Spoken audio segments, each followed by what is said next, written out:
नमस्कार बच्चों, स्वागत है आपका एससी कोचिंग सेंटर 2 पर। बच्चों, उत्तर प्रदेश में एलएमएस का एग्ज़ाम 9 नवंबर को है। चलिए देखें, यहाँ पर देख सकते हैं बच्चों, आज के इस क्लास में मैं प्रीवियस ईयर क्वेश्चन को सॉल्व कराऊंगा। ठीक है, मैं आप लोग को बता देना चाहता हूँ जो बचा हुआ टाइम है, ठीक है, इसमें प्रीवियस ईयर के क्वेश्चनों को ज़रूर सॉल्व कर लें। जितना ज़्यादा से ज़्यादा प्रीवियस ईयर के क्वेश्चनों को देख लेंगे उतना ही चांस है कि आप लोग एग्ज़ाम में बहुत अच्छा करेंगे, क्योंकि आपको एक आइडिया पता लगेगा, एक लेवल पता लगेगा किस प्रकार से क्वेश्चन आते हैं और किस प्रकार से आप लोगों को 9 नवंबर को एग्ज़ाम में क्वेश्चन को देखने को मिलेगा बच्चों। ठीक है, तो इसलिए इस वीडियो को पूरा अंत तक ज़रूर देखें। ठीक है, देखिए ये क्वेश्चन आया हुआ था, खाने का सोडे का रासायनिक सूत्र है। तो खाने का सोडे का रासायनिक सूत्र जो होता है वो NaSCO3 होता है। इसका रासायनिक नाम है सोडियम बाइकार्बोनेट। ठीक है, इसे बेकिंग सोडा भी कहा जाता है। ठीक है, चलिए अगला क्वेश्चन है, कह रहा है कि निम्न में से कौन एक रासायनिक परिवर्तन का उदाहरण है। तो रासायनिक परिवर्तन और भौतिक परिवर्तन से जरूर प्रश्न बन जाएंगे बच्चों। ठीक है, तो इस चीज़ को जरूर ध्यान रखिएगा। रासायनिक परिवर्तन है तो इसमें लोहे में जंग लगना ये रासायनिक परिवर्तन है। ठीक है, चलिए अगला क्वेश्चन देखें। समान परमाणु क्रमांक परंतु विभिन्न परमाणु भार वाले कहलाते हैं। तो समान परमाणु क्रमांक परंतु विभिन्न अर्थात अलग परमाणु भार वाले कहलाते हैं, वो कहलाते हैं समस्थानिक। ठीक है, तो फर्स्ट वाला ऑप्शन सही है। चलिए अगला क्वेश्चन देखें, कह रहे कि जिप्सम किस धातु का अयस्क है। तो जिप्सम जो होता है वो कैल्शियम का अयस्क है। ठीक है, जिप्सम का जो सूत्र है CaSO4 2H2O है। ठीक है, चलिए अगला क्वेश्चन है, कह रहा है कि जल में ऑक्सीजन की संयोजकता कितनी होती है। तो कितनी होती है बच्चों, 2 होती है। ठीक है, चलिए अगला क्वेश्चन है 96 में, कह रहा है कि क्लोराइड आयन Cl में प्रोटॉन और इलेक्ट्रॉन की संख्या है। तो क्लोराइड आयन में प्रोटॉन की संख्या होती है 17 और इलेक्ट्रॉन की संख्या होती है 18, अर्थात डी वाला ऑप्शन यहाँ पर सही है। ठीक है, चलिए अगला क्वेश्चन देखिए, प्रोड्यूसर गैस किससे बनती है। तो प्रोड्यूसर गैस कार्बन मोनोऑक्साइड और नाइट्रोजन से बनती है, अर्थात ये तीसरा ऑप्शन सही है। ठीक है, चलिए अगला क्वेश्चन देखें। प्रोड्यूसर गैस जो होती है वो कोयले को हवा में जलाने से बनती है। ठीक है, इसमें कार्बन मोनोऑक्साइड और नाइट्रोजन गैस होती है। चलिए अगला क्वेश्चन देखें, कह रहा है कि निम्न में से कौन असंतृप्त हाइड्रोकार्बन है। तो एथिलीन जो है वो असंतृप्त हाइड्रोकार्बन है, इसका सूत्र C2H4 होता है। ठीक है, नेक्स्ट क्वेश्चन देखिए, ब्रास पीतल मिश्र धातु है। तो मिश्र धातु है लेकिन इसमें क्या क्या मिला होता है, इसमें तांबा और जिंक मिला होता है। ठीक है, चलिए अगला नेक्स्ट क्वेश्चन देखते हैं। देखो, चुंबक के मध्य और सिरे पर चुंबकत्व की तुलना में, ठीक है, तो मध्य और सिरे, ठीक है, तो चुंबक का जो सिरा होता है वहाँ पर चुंबकत्व ज़्यादा होता है मध्य से। ठीक है, तो अगर हम यहाँ पर क्या करें, मध्य को B1 माने, ठीक है, और इसको B2 माने सिरा पे। ठीक है, तो यहाँ पर क्या हो जाएगा सही, B2 ग्रेटर देन B1, अर्थात तीसरा सही हो जाएगा। ठीक है, चलिए अगले क्वेश्चन की तरफ बढ़ते हैं। देखिए बच्चों, अगला क्वेश्चन है, कह रहा है कि यदि गैस तथा द्रव्य में ध्वनि का वेग क्रमशः EX1 और EX2 हो। तो यहाँ पर अगर हम देख सकते हैं, गैस में जो दे रहा है वो EX1 दे रहा है और द्रव्य में क्या दे रहा है, EX2 दे रहा है। तो मैं आप लोग को बता देना चाहता हूँ बच्चों, ध्वनि का वेग जो होता है वो ठोस में सबसे अधिक होता है, उसके बाद द्रव में और उसके बाद गैस में होता है। तो यहाँ पर अगर हम देखें तो द्रव्य में वेग जो होगा वो ज़्यादा होगा किससे, गैस से। तो EX2 ग्रेटर देन EX1 हो जाएगा। ठीक है, तो यहाँ पर देख सकते हैं ये तीसरा वाला ऑप्शन दिख रहा है, EX1 लेस देन EX2, तो ये सही हो जाएगा। ठीक है, देखिए अगला क्वेश्चन है, कह रहा है कि मानव नेत्र का लेंस निम्नलिखित होता है। तो ऑप्शन एक अभिसारी, दूसरा है अपसारी, तीसरा है आधा अभिसारी तथा आधा अपसारी और चौथा है इसमें से कोई नहीं। तो सही ऑप्शन है ऑप्शन ए अभिसारी। ठीक है, चलिए अगला क्वेश्चन देखिए। कह रहा है कि निम्नलिखित में से कौन सा मिलान सही है। तो ऑप्शन एक पंखे के ब्लेड की गति वृत्तीय गति, दूसरा दिया है मार्च पास्ट करते सिपाहियों की गति घूर्णन गति, तीसरा झूलते बच्चे की गति सरल रेखीय गति और चौथा सूर्य के चारों ओर घूमती पृथ्वी की गति दोलन गति।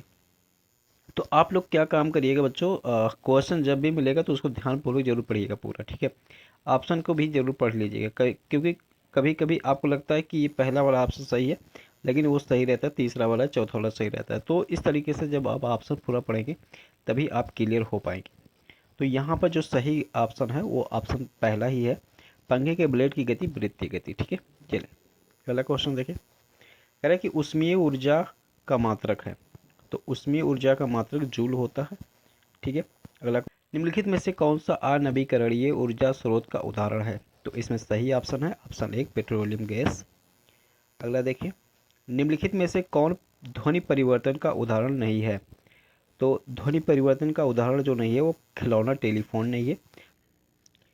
निम्नलिखित में से कौन सा ब्राउज़र का नाम है।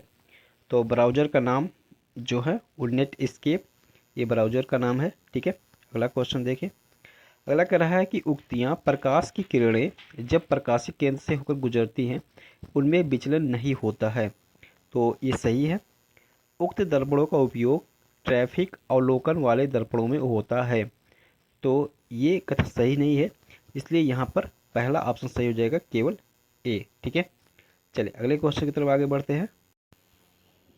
अगला प्रश्न है, कह रहा है कि रक्त का लाल रंग किस वर्णक के कारण होता है। तो रक्त का लाल रंग ये हीमोग्लोबिन की वजह से होता है। ठीक है, चलिए अगला क्वेश्चन देखें।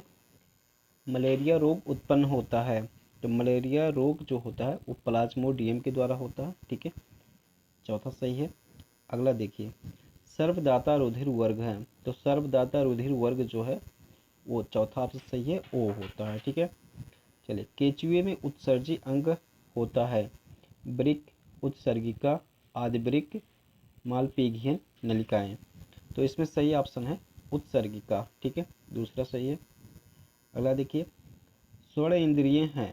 तो स्वर्ण इंद्रिय क्या है बच्चों, ये कान हो जाएगा। ठीक है, चलिए अगला क्वेश्चन देखिए। विटामिन डी की कमी से होता है।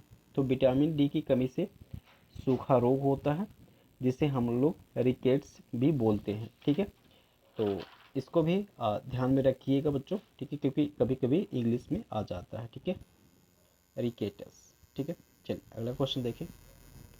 मानव शरीर की सबसे बड़ी पाचक ग्रंथि है। तो मानव शरीर की सबसे बड़ी पाचक ग्रंथि जो होती है वो यकृत होती है, जिसे इंग्लिश में लीवर बोला जाता है। तो कभी कभी लीवर लिख के चला आता है तो उसके लिए कंफ्यूज नहीं होना है। ठीक है, चलिए निम्न में से किसमें मुकुलन विधि द्वारा प्रजनन होता है। तो हाइड्रा में बच्चों मुकुलन विधि द्वारा प्रजनन होता है। ठीक है, तो ये फर्स्ट वाला ऑप्शन सही हो जाएगा। अगला देखिए, निम्न में से कौन एक तंत्रिका कोशिका का भाग नहीं है। ठीक है, तो तंत्रिका कोशिका का जो भाग नहीं है वो रीढ़ रज्जु है। रीढ़ रज्जु जो है वो केंद्रीय तंत्रिका तंत्र का हिस्सा है। ठीक है, का पौधा होता है। तो नागफनी का पौधा जो होता है वो मरुस्थलीय होता है। ठीक है, तो इसमें चौथा ऑप्शन सही है। चलिए निम्न में से कौन रेशा प्रदान करने वाला पौधा है। तो रेशा प्रदान करने वाला पौधा जो है वो जूट है, पहला ऑप्शन सही हो जाएगा। ठीक है, चलिए अगला क्वेश्चन देखिए। कोशिका का ऊर्जा ग्रह है। तो कोशिका जो ऊर्जा ग्रह होता है वो माइटोकॉन्ड्रिया होता है। ठीक है, अगला क्वेश्चन देखिए। कुनेल की छाल को किस बीमारी के इलाज के लिए इस्तेमाल किया जाता है। तो कुनेल की छाल को मलेरिया की बीमारी के इलाज के लिए किया जाता है। ठीक है, चलिए अगला क्वेश्चन देखें। ब्रायोफाइलम प्रजनन किसके द्वारा होता है। तो ब्रायोफाइलम प्रजनन जो होता है वो पत्तियों के द्वारा होता है। ठीक है, तो यहाँ पर तीसरा ऑप्शन सही है। अगला क्वेश्चन देखें। निम्न में किस शैवाल का प्रयोग जैव उर्वरक के रूप में किया जाता है। तो एजोला का उपयोग हम लोग जैव उर्वरक के रूप में करते हैं। ठीक है, अगला क्वेश्चन देखें, वो प्रक्रिया जो दुग्ध में स्थित सभी सूक्ष्म कीटाणु को मार देती है या निष्क्रिय कर देती है कहलाती है। तो वो कहलाता है पास्चराइजेशन। पास्चराइजेशन विधि में क्या किया जाता है कि दूध को एक निश्चित तापमान पर गर्म किया जाता है, ठीक है, जिससे उसमें जो मौजूद हानिकारक सूक्ष्म जीव रहते हैं वो सभी नष्ट हो जाते हैं, ठीक है। चलिए अगला क्वेश्चन देखें। अगला क्वेश्चन है, कह रहा है कि अपुष्पी पौधा है। तो इसमें ऑप्शन में फर्न जो है वो अपुष्पी पौधा है, ठीक है। चलें अगला देखिए। अब इस तरीके से सामाजिक विज्ञान के प्रश्न आ जाते हैं। तो आप लोगों को जैसा कि मैंने पहले ही बताया बच्चों, प्रीवियस ईयर के क्वेश्चन को जरूर पूरा सॉल्व करके जाना है। उसमें से कुछ क्वेश्चन जरूर रिपीट हो जाएंगे। अगर कोई बच्चे यहाँ तक अभी तक हैं, अभी तक वीडियो में बने हुए, तो वो तैयारी सीरियस रूप से कर रहे हैं बच्चों, ठीक है। तो जो भी बच्चे अभी तक बने हुए हैं वो लोग अभी पूरा जो मैं क्वेश्चन कराऊंगा उन वीडियो को देखेंगे, मतलब क्वेश्चनों को देखेंगे, ठीक है। चलिए ये क्वेश्चन है, कह रहा है कि वैदिक काल में ग्राम के प्रमुख को किस नाम से जाना जाता था। तो किस नाम से जाना जाता था? ग्रामीणी के नाम से जाना जाता था, ठीक है। चलिए अगला क्वेश्चन देखें। अगला क्वेश्चन कह रहा है कि आलमगीर नामक पूरा स्थल निम्नलिखित में से किस नदी के तट पर स्थित है। तो ये हिंडन नदी के तट पर है बच्चों, ठीक है। दायमाबाद पुरास्थल किस राज्य में स्थित है। तो दायमाबाद पुरास्थल महाराष्ट्र में स्थित है, ठीक है। तो ये सही हो जाएगा। अगला देखिए, निम्नलिखित में से किस ग्रंथ में 16 महाजनपदों का उल्लेख है। तो 16 महाजनपदों का जो उल्लेख है वो अंगुत्तर निकाय में, ठीक है, इस ग्रंथ में उल्लेख है इसमें। अगला देखिए, चंपा अधोलिखित में किस महाजनपद की राजधानी थी। तो चंपा जो है वो अंग महाजनपद की राजधानी थी, ठीक है। अशोक का पिता कौन था। तो अशोक का पिता जो था वो बिंदुसार था, ठीक है। चौथा ऑप्शन सही है। प्रसिद्ध पुस्तक इंडिका का लेखक कौन है। तो ये मेगास्थनीज है, ठीक है। चलिए आगरा शहर की स्थापना किसने की। तो आगरा शहर की स्थापना सिकंदर लोदी ने की थी, ठीक है। चलिए अगला क्वेश्चन देखिए। हल्दी घाटी का युद्ध हुआ। तो हल्दी घाटी का युद्ध किन किन के बीच में हुआ था। अकबर और महाराणा प्रताप के बीच में होता। तो ये सही हो जाएगा। अगला क्वेश्चन देखिए, मुर्शिदाबाद से मुंगेर अपनी राजधानी हस्तांतरित करने वाला बंगाल का नवाब। तो ये कौन था। मीर कासिम, ठीक है। चलिए अगला प्रश्न देखिए। असहयोग आंदोलन किस वर्ष प्रारंभ हुआ। तो असहयोग आंदोलन गांधी जी के नेतृत्व में 1920 में प्रारंभ हुआ था, ठीक है। तो ये सही हो जाएगा। अगला क्वेश्चन देखिए, प्रथम गोलमेज सम्मेलन कब हुआ था। तो प्रथम गोलमेज सम्मेलन 1930 में हुआ था। ये सही हो जाएगा। अगला देखिए, मैंग्रोव वन में कौन से वृक्ष पाए जाते हैं। तो मैंग्रोव वन में सुंदरी वृक्ष पाए जाते हैं, ठीक है। चलिए, किस देशांतर रेखा को भारतीय समय मापक से जोड़ा गया है। तो ये तीसरा सही है। 82.5 डिग्री पूर्व। गर्म जल धारा का उदाहरण है। तो क्यूरोसियो ये गर्म जल धारा का उदाहरण है, ठीक है। अधिक उष्ण कटिबंधीय चक्रवात निम्न अक्षांश के बीच आते हैं। तो ये आता है 5 से 20 डिग्री अक्षांश के बीच में, ठीक है। तो ये पहला सही हो जाएगा। अगला देखिए, काष्ठ स्थलाकृत का संबंध है। तो ये है चूने के चट्टानों से, ठीक है। ये दूसरा सही हो जाएगा। थाल घाट का संबंध है। तो थाल घाट का जो संबंध है वो पश्चिमी घाट से है, ठीक है। चलिए अगला क्वेश्चन देखिए, दक्षिण पश्चिम हवाओं को संबंध है। तो दक्षिण पश्चिम का हवाओं को जो संबंध है वो ग्रीष्म मानसून से है, ठीक है। ये सही हो जाएगा। अगला देखिए, जीवन निर्वाह कृषि का संबंध है। व्यापारिक कृषि से, मिश्रित कृषि से, बागाती कृषि से, इनमें से कोई नहीं। तो ये सही है, इनमें से कोई नहीं है, ठीक है। अगला प्रश्न देखिए, निम्नलिखित में से कौन सा समूह नकदी फसल का प्रतिनिधित्व करता है। तो कपास, जूट, तंबाकू ये नकदी फसल का प्रतिनिधित्व करेगा। अगला देखिए, गलत युग्म को चुनिए, ठीक है। तो इसमें जो गलत युग्म है वो ये डी सही गलत है, पिग्मी अमेजन बेसिन। तो यहाँ पर चौथा ऑप्शन सही हो जाएगा, ठीक है। अगला देखिए, पृथ्वी की भूपर्पटी का निर्माण होता है। तो भी पृथ्वी की भूपर्पटी का निर्माण सियाल से होता है, जो सिलिका और एल्युमिनियम से बनता है। ठीक है, चलिए निम्न में कौन सी ठंडी महासागरीय जलधारा है। ठीक है, जलधारा जरूर आ सकता है, गर्म जलधारा और ठंडी जलधारा। ठीक है, तो इसमें कनारी की जलधारा है, ये तीसरा सही है।